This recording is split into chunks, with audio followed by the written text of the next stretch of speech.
പുതിയൊരു വീഡിയോയിലേക്ക് സ്വാഗതം. ഇത് നമ്മളിപ്പോൾ ഏറിലൊരു ചീരകൃഷി. നമുക്ക് അധികം സ്ഥലമൊന്നും വേണ്ട. കൃഷി ചെയ്യാൻ ഇന്ന് സ്ഥലം കുറവാണ് മിക്കവാറും. കാരണം ടൗണിൽ, ഫ്ലാറ്റുകളിൽ, ടെറസിൽ അങ്ങനെയുള്ള കൃഷികൾക്കാണ് പ്രാധാന്യം. കാരണം ചെറിയ സമയത്തിനുള്ളിൽ ചെറിയ പരിമിതമായ സ്ഥലത്തിൽ നമുക്ക് എന്ത് ചെയ്യാം. നമ്മുടെ ഭക്ഷണത്തിൽ അത്യന്താപേക്ഷിതമായ ഒന്നാണ് ഇലക്കറി. പക്ഷേ ഇന്ന് കിട്ടുന്ന ഇലകളിലെല്ലാം വിഷമുണ്ട്. കാരണം നമുക്ക് മേടിക്കുമ്പോൾ നമുക്ക് അറിയത്തില്ല എന്തും വിഷമാണ് ഉപയോഗിച്ചിരിക്കുന്നത്, ഒന്നും അറിയത്തില്ല. ഇതൊന്നും വേണ്ട. നമ്മുടെ കൺമുമ്പിൽ തന്നെ ഇവനെ വളർത്തിയെടുത്ത് അത് നമുക്കൊന്നും പേടിക്കാതെ വെറുതെ കടിച്ച് തിന്നാനുള്ള ഇതിൽ നമ്മൾ പിന്നെ എന്തെങ്കിലും വളം ചെയ്താൽ എന്താണെന്ന് നമുക്കറിയാം. എയർപോർട്ടിൽ വളർത്താം.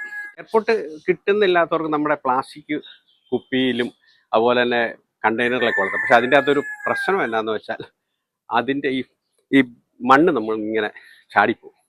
അതുകൊണ്ട് ഏറ്റവും നല്ലത് എയർപോർട്ടാണ്. ഈ എയർപോർട്ട് എന്ന് പറയുന്നത് നമ്മുടെ എയറിന് വേണ്ടി സുഷിരം ഇട്ടിരിക്കുന്ന സാധനം എയർപോർട്ട്.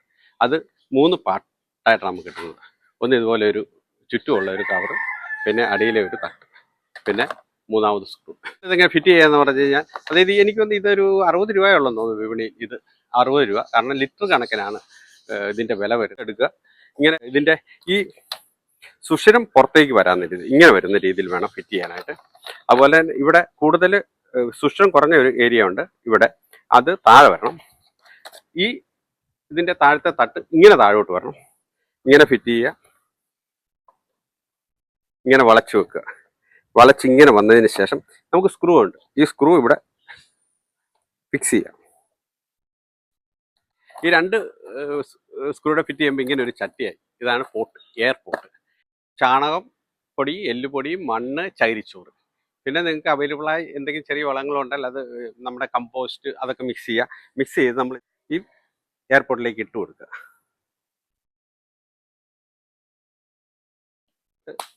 ഇട്ടതിന് ശേഷം നമ്മുടെ എയർപോർട്ടിൽ നമ്മൾ നമ്മുടെ മിക്സ് ഫില്ല് ചെയ്തതിന് ശേഷം, കാരണം ഇതിൻ്റെ പ്രത്യേകത വെച്ചാൽ ഇവിടെ നിന്ന് ഇങ്ങോട്ട് ഇടുന്ന ഒരു മണ്ണും ഇതിലെ കൂടെ അധികം പുറത്തേക്ക് പോകില്ല. നമ്മളിപ്പം കണ്ടെയ്നറൊക്കെ തുളച്ചിട്ടിടുമ്പോഴത്തെ ആ നമ്മളിടുന്ന മണ്ണുകളെല്ലാം ഇങ്ങനെ വീണുകൊണ്ടിരിക്കും. അത് നമ്മുടെ ടെറസയിലും ബാൽക്കണിയിലും ഒക്കെ ആ മണ്ണാവും.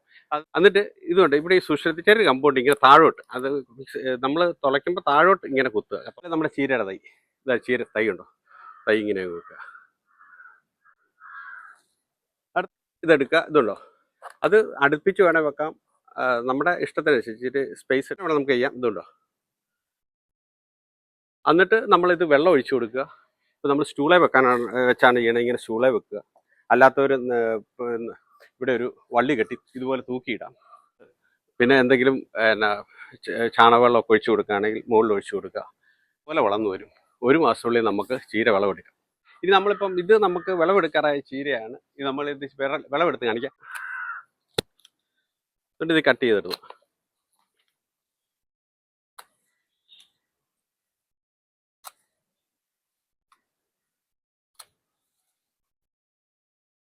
ഇതുണ്ടോ, 5 ചീരയാണ്. ഇത്രയായി, ഒരു കറിക്കുള്ളതായി. ബാക്കി പിന്നെയും കട്ട് ചെയ്യാം. പിന്നെ ഒരു പ്രത്യേകത എന്താണെന്ന് വെച്ചാൽ, നമ്മൾ ഈ വലിയ ചീര കട്ട് ചെയ്യുമ്പോൾ ചെറിയ ചീരയുടെ തൈ അവിടെ ഉണ്ട്. അത് അടുത്ത പ്രാവശ്യം കിളുത്ത് വരും.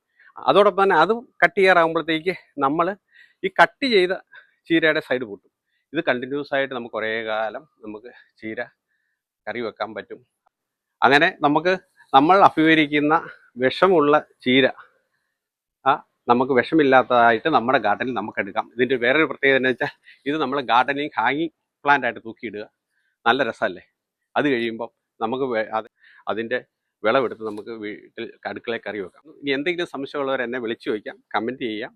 Signing off, Jason. Bye, see U.